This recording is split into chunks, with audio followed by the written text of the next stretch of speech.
नमस्कार, मेरा नाम है सुरेंद्र सिंह और आप देख रहे हैं एसएम न्यूज। बसपा सुप्रीमो बहन मायावती ने एक बड़ा ऐलान किया है और वो ये ऐलान है कि बाहुबलियों को टिकट नहीं मिलेगा। बाहुबलियों का जो सबसे पहला टिकट कटा है वह कटा है मुख्तार अंसारी का, जबकि वो बताया जाता है कि छह बार से सांसद रह चुके हैं। इसी विषय पे हमारे साथ बात करने के लिए है वीरेंद्र जी। स्वागत है सर आपका हमारे चैनल में। जी जावेद, नमोबुद्धाय, आदाब। बहुत बहुत शुक्रिया आपका एसएम न्यूज का। वीरेंद्र जी, बताया जा रहा है जो मऊ सीट है वहां से भीमराज भर को उतार दिया गया है और मुख्तार अंसारी जी का टिकट काट दिया गया है। इसको किस नजर से आप देखते हैं? और बहन जी का एक बड़ा स्टेटमेंट आया था कि बाहुबलियों को टिकट नहीं मिलेगा। तो देखिए, अच्छा है ये तो, बल्कि बहन जी ने जो अभी कुछ दिन पहले कहा था, जैसा आप कह रहे हैं कि बाहुबलियों को टिकट नहीं मिलेगा, तो ये अच्छी शुरुआत है। मेरे ख्याल से राजनीति में ये बहुत अच्छी शुरुआत है और हर पार्टी को, जो बहन कुमारी मायावती ने फैसला किया है कि बाहुबलियों को टिकट नहीं मिलना चाहिए, तो मेरे ख्याल से तो इस फैसले का स्वागत हर पार्टी को करना चाहिए। बाहुबलियों को टिकट नहीं देना चाहिए और बहन कुमारी मायावती ने अगर ये फैसला लिया है, उनका टिकट काटा है, तो जो उन्होंने कहा है वो किया है। और इस बात के लिए बहन कुमारी मायावती शुरू से जानी जाती हैं कि जो कहती हैं वो करती हैं। चाहे तो अनुशासन की बात हो, चाहे कामों की बात हो, चाहे पार्टी में अनुशासन हो, चाहे सरकार में अनुशासन की बात हो, बहन कुमारी मायावती हमेशा इस बात के लिए जानी जाती हैं। और जब अनुशासन की बात है तो आपने देखा होगा अपनी पार्टी के मंत्री, एमएलए और सांसदों तक को वो नहीं छोड़ती, उनको अपनों घर बुला करके जेल भिजवाने का काम करती है। तो मुख्तार अंसारी हालांकि लंबे समय से बहुजन समाज पार्टी में रहे हैं, लेकिन अब जब पॉलिसी बनाई है बहन कुमारी मायावती ने, तो पॉलिसी फिर वो सबके लिए होगी, चाहे अंसारी जी हो या कोई और हो। तो मेरे ख्याल से कोई गलत नहीं किया है। अंसारी जी का अगर टिकट काट दिया है तो जो बहन जी ने कहा है वो पार्टी के हित में है और मेरे ख्याल से वो देश के भी हित में है। अगर सारी पार्टियां, आपने कहा पार्टी के हित में है, तो क्यों नहीं इतने दिनों से याद आई पार्टी को ये मुख्तार अंसारी को बाहर का रास्ता दिखाने की? देखिए, समय समय पर परिस्थितियां बदलती रहती हैं। खास करके राजनीति में न कोई परमानेंट फ्रेंड होता है, न कोई परमानेंट दुश्मन होता है। परिस्थितियां बदलती रहती हैं। कब क्या नीति बनानी है, राजनीति जिसको कहते हैं कि जिस नीति में कोई राज हो, तो राजनीति में सब कुछ संभव है। तो समय समय के हिसाब से उन्होंने अगर ऐसा किया है, क्योंकि अब ये समय की बात है, समय की जरूरत है कि राजनीति से माफियाओं का जो बोलबाला हो गया है हर पार्टी में, क्योंकि टिकट पे वो लड़ेंगे क्योंकि उनके पास पैसा है, दबदबा है, गुंडागर्दी है, तो जीत जाते हैं। तो ये सारी पार्टियां इस माफिया गर्दी का सहारा ले रही हैं। तो ये इसके लिए बहन कुमारी मायावती ने शुरुआत की है, तो मेरे ख्याल से साफ सुथरी राजनीति के लिए एक ये अच्छा कदम है। इसको सभी पार्टियों को, नेताओं को इसका अनुसरण करना चाहिए। मेरा तो अपना ऐसा मानना है। देखने में आता है अधिकांश जब भी कोई बसपा के अंदर एक बड़ा चेहरा बन जाता है तो उसको दरकिनारे कर दिया जाता है, यानी कि उसको बाहर का रास्ता दिखा दिया जाता है। क्यों नहीं रखे उसके साइलेंट रूप में उसको रखा जाता है, या उसको थोड़े टाइम के लिए जब तक इलेक्शन रहते हैं तब तक उसको रखा क्यों नहीं जाता है? जबकि पार्टी के जब सिर पे इलेक्शन होते हैं इस तरीके के स्टेटमेंट लगातार देखने में आते हैं कि बसपा ने उसको निकाल दिया, जो बड़े प्रभारी थे उनको निकाल दिया, जयप्रकाश जी को भी ऊपर एफआईआर वगैरह करवा दिए। तो इसको किस नजर से देखेंगे आप, जो लगातार बसपा की बात करते रहते हैं? ये जो आप कह रहे हैं कि भाई निकाल दिया जाता है, तो उनके कर्मों की वजह से निकाला जाता है। बहन जी की किसी से दुश्मनी नहीं है। बहन जी चाहती हैं कि लोग रहें और ऐसे बहुत सारे लोग हैं, आज भी है पार्टी में, जो लंबे समय से लगे हुए हैं, जो ईमानदारी से और अनुशासन में रह करके काम करते हैं। उनको बहन जी हमेशा पसंद करती हैं, चाहे वो नया हो, पुराना हो, नौजवान हो या बुजुर्ग हो। लेकिन जो अनुशासनहीनता करता है, और खास करके अनुशासनहीनता लोग तब ज्यादा करते हैं जब वो ये समझने लगते हैं कि भाई मेरी तो बहुत बड़ी हैसियत है, पार्टी मेरी वजह से ही चल रही है।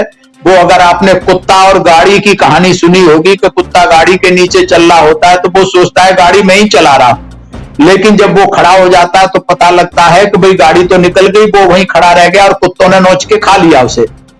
तो यही स्थिति इन नेताओं की है कि ये जब इनके अंदर गुमान हो जाता है कि भाई पार्टी तो मेरी वजह से चल रही है, मैं अगर चला जाऊंगा तो पार्टी धराशायी हो जाएगी, ये सोच के ये अनुशासनहीनता करने लगते हैं किसी न किसी तरीके से। तो जब अनुशासनहीनता करते हैं तो ये न साहब काशीराम को बर्दाश्त था, न बहन कुमारी मायावती को बर्दाश्त था। साहब काशीराम भी कहा करते थे कि जब पेड़ की कोई डाली शाखा टेढ़ी मेढ़ी हो जाए तो बेहतर है जो अच्छा माली है उसे काट करके फेंक देता है। तो जब कोई टेढ़ा मेढ़ा चलने लगता है, नेता कितना ही बड़ा हो छोटा हो, चाहे जयप्रकाश हो, जयप्रकाश तो अभी नौजवान थे, लेकिन जयप्रकाश को भी जब उनको उपाध्यक्ष बनाया तो उन्होंने सोचा कि भाई अब तो वो हो गई, जो मर्जी कहीं भी किसी के लिए भी वो अपना स्टेटमेंट दें। तो जब स्टेटमेंट ऐसे देने लगे जो पार्टी की नीति के विरोध में थे तो फिर निकाला जाना तय था। तो सभी के साथ लगभग यही स्थिति है।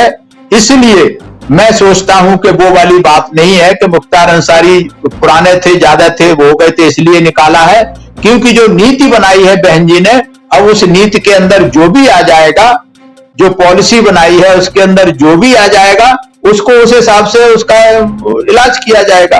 तो इसमें कुछ गलत नहीं है मेरे हिसाब से। तो अगर निकाला है तो ठीक है, और पहले भी जितने नेता निकाले गए हैं ये इतिहास रहा है, आज से नहीं, साहब काशीराम के समय से इतिहास रहा है कि जो खास करके नेता बहुजन समाज पार्टी में काम नहीं कर पाया वो किसी अन्य पार्टी में कभी फिट नहीं हुआ। थोड़े बहुत दिन उनको इस्तेमाल करके तोड़ करके और वो सब मिट्टी में मिल गए। ये लंबा इतिहास है, ये मैं नहीं कह रहा, आप उठा करके देख लेंगे।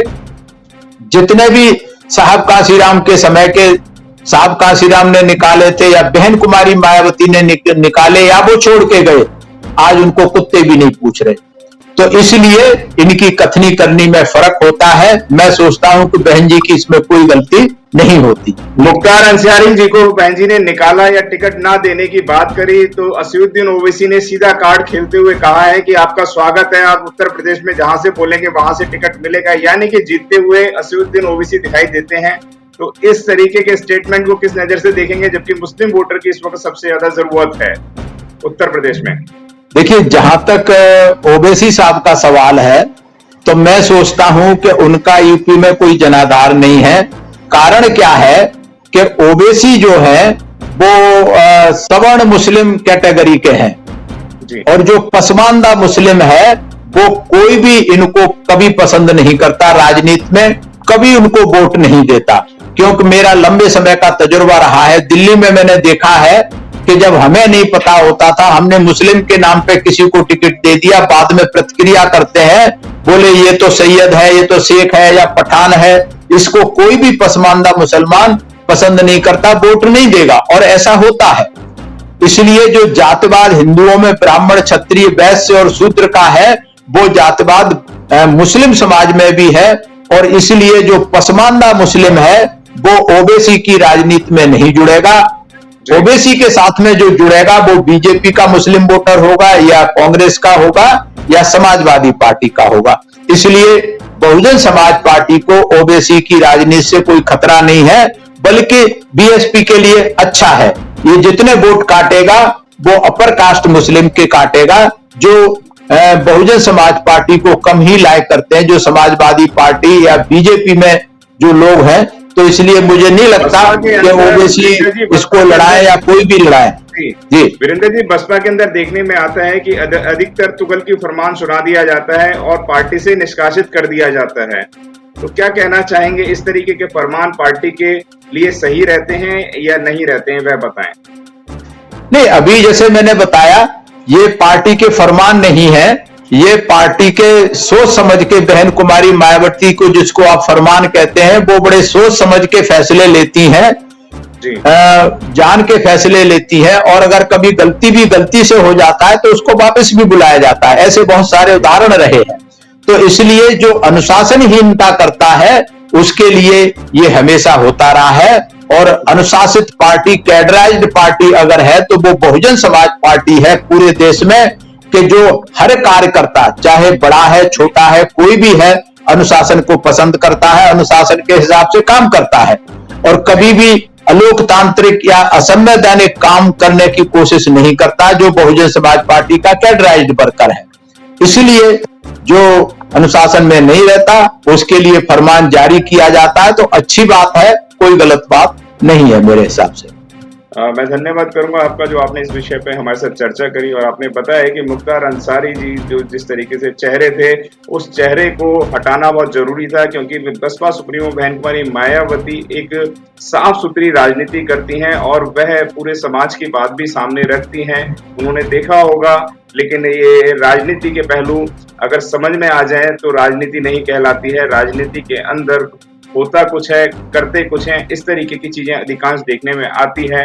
अब देखना यह है कि 2022 के अंदर कौन बनेगा उत्तर प्रदेश का सीएम। धन्यवाद वीरेंद्र जी।